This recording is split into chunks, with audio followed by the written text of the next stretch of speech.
Hey guys, happy Sunday. I just wanted to make a brief video expressing my opinion, and my opinion only, on the clown show that just took place in Switzerland under the banner of the Ukraine Peace Conference.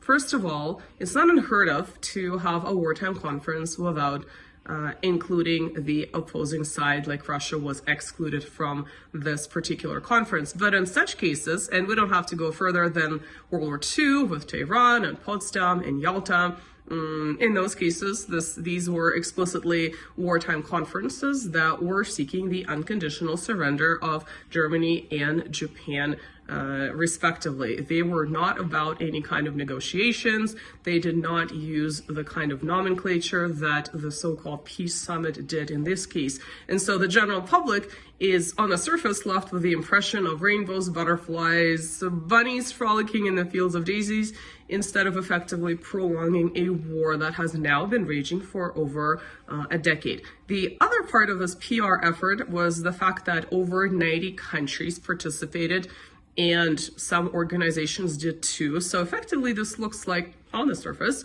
almost half of the United Nations.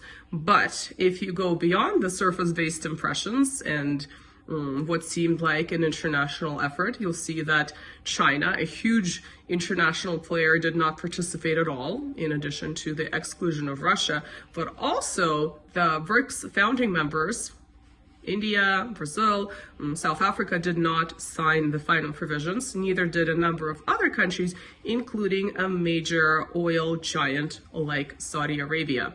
So what this looks like underneath the surface is essentially what we've seen over and over again with the so-called international community, a rules-based order, whatever kind of nomenclature, the postmodern nomenclature you choose to use, basically having the official West pressuring a number of countries to participate in this or that effort, and in this case, a number of major countries rebelled.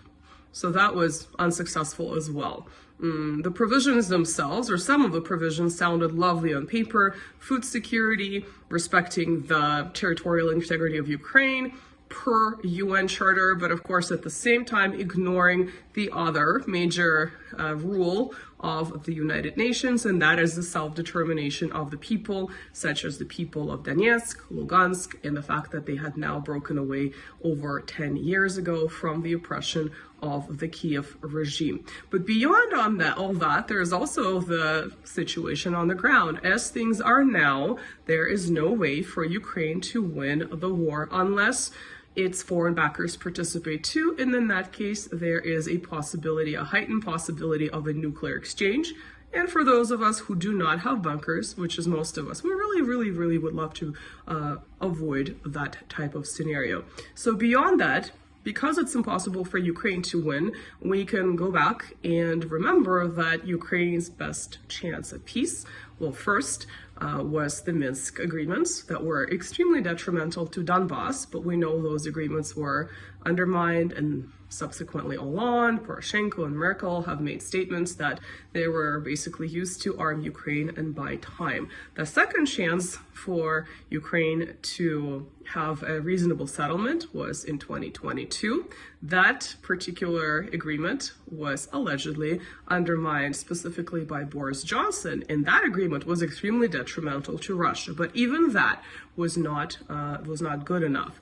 So this is why I refer to this event as a clown show, because it has very little bearing on reality.